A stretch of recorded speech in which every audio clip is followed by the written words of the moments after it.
Hi, it's Dixie here for the Daily Tarot. I wanted to talk to you today about phrasing tarot questions because the way that you phrase your questions does have an impact on the outcome of the quality of information you get. One of the most common things that I see in terms of people phrasing their questions is they will ask, will I do this or will I do that? And I always kind of have the urge to go, I don't know, will you? Tarot is a tool. It does not negate or override your free will. So if you want to know if you are going to do something or if you're not going to do something, that's kind of up to you.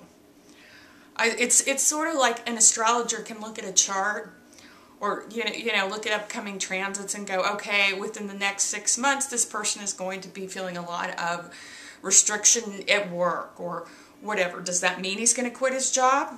I don't know. The astrologer doesn't know either because the individual that we're talking about has free will, and you do too. The second thing that comes up a lot is a lot of times people will ask, should I do this or should I do that?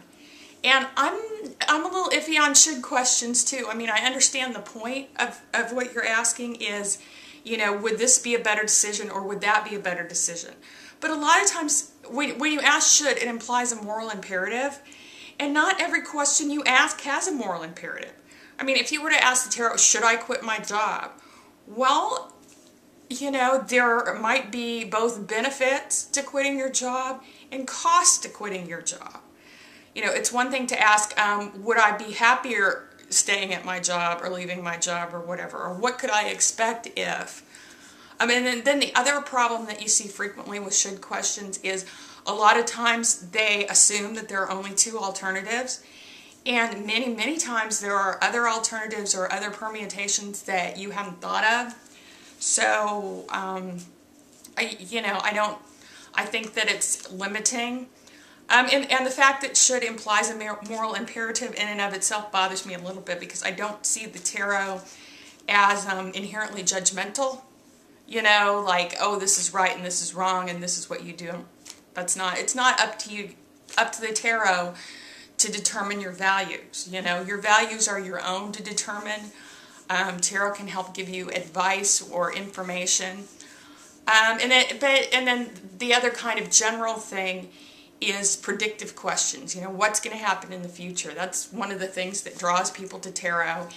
And anybody who's worked with the cards for any length of time will tell you, yes, there is a predictive element to readings. That's kind of part of what you get. But I really don't think that that's the strength of working with the cards. They're really, really good at getting to hidden dynamics or other situations. And even when you do have a predictive outcome or you are looking at that, it is always with the caveat that things continue trending in the same way that they are.